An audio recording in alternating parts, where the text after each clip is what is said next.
Have you ever wondered why some messages just fade away, while others can literally change a person's life forever? Well, today we're diving into this really interesting paradox right at the heart of powerful communication, and it all kicks off with one big question. So, let's get right to it. What really gives a speech its power? Is it just about being charismatic?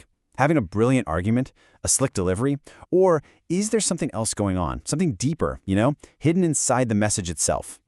Okay, so the source material we're digging into today puts some incredibly high stakes on this whole thing. It says, look, the point of this kind of talk isn't just to, share some cool facts or win a debate. No, the goal is affecting eternal souls. Wow. Talk about pressure, right? And that intense pressure? Well, that leads us straight into our first big idea, what the source calls the impossible task. And that's all about facing the sheer weight of those eternal consequences. Think about it. When the goal is that huge, it can just be paralyzing. The source says the very nobility of it all is what's so intimidating. For someone just starting out, this can look like just plain fear. But for the veterans, it can turn into this kind of despair. This nagging feeling that, man, my skill, my knowledge, even my own personal character, it's just not going to be enough for this job. So, when you're feeling totally inadequate, where do you naturally look for a fix? Well, that brings us right to our next section, which the source calls the myth of eloquence. This is that super common idea that if we could just be, a little bit better, a little smarter, a little more charismatic, then the problem would just go away. And this sets up a really fascinating contrast. See, on one hand, you've got all the stuff we think gives a speech its juice. The speaker's skill, their wisdom, their personality. But the source material argues, nope, that's not the real engine. The true source of power, it's not found in the speaker at all. It's found in what the source calls God's power and sufficiency. Okay, so let's follow this train of thought. If the power isn't really coming from the messenger, well, then it has to be coming from the message, right? And this brings us to our third big point, the inherent power of the word itself. The source argues that this message is an active, creative, and powerful force all by itself. All right, so first up, it creates. The text points right back to Genesis, where God just speaks and bam, the universe comes into being. The idea here is that the word itself is this fundamental creative force. Next, it controls. Drawing from the Psalms, the source talks about the word as a command that actually directs the natural world. It has this active authority over all of creation.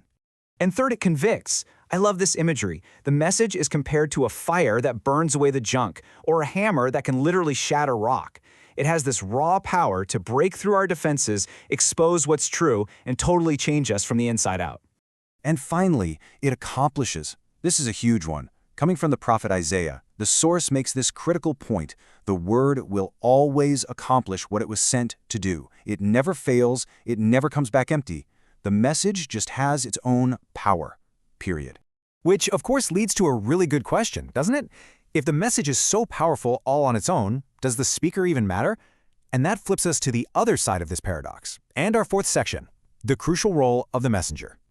So to really get a handle on the speaker's role, the source actually pulls from the ancient Greeks and the three classic pillars of rhetoric. You've probably heard of these.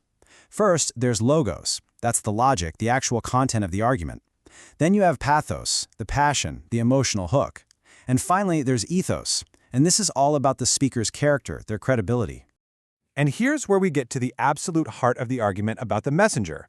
While all three are important, the source makes a really bold claim. It says that ethos, the character, the credibility of the person speaking, is by far the most powerful of the three. And why is that? It's because we don't just hear a message, we hear a person. And we're not just talking about, looking trustworthy up on a stage. The source pulls a quote from the Apostle Paul to show that real ethos is about sharing not only the gospel, but one's life. Your message and your life, they become totally intertwined. The credibility of what you're saying is completely linked to the integrity of who you are.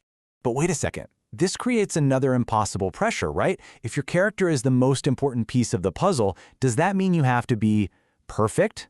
Well, that brings us to our final section, which reveals the secret engine that makes this whole thing work. Grace, the true source of a credible character. See, if you try to build up this perfect character, this perfect ethos, all on your own, you're going to hit one of two dead ends. You'll either get filled with pride thinking you've actually pulled it off, or you'll fall into despair when you realize you just can't. But when that ethos is fueled by grace, the source says it produces something totally different, a real, genuine humility that's actually paired with a quiet confidence. So what does that actually look like? Well, it means the speaker isn't up there pretending they're perfect. Instead, they're open about their own need for mercy. They model what humility looks like. The work they do comes from a place of thankfulness, not just grinding it out. There's a real joy there. And they serve other people without ever needing to claim the credit for themselves. And all this brings us to the final, really powerful conclusion from our source. Eloquence, charisma. That stuff might be what the source calls the earthly glory of a speech. You know, the flashy part that gets all the attention. But faithfulness, that's its eternal heartbeat. Faithfulness to the message and faithfulness in a life that's being shaped by grace. And this leaves us with a question that goes way beyond a church pulpit, right? Think about it. In any kind of communication, whether you're a leader, a teacher, or just in your day-to-day relationships, where does the message actually end and the messenger begin?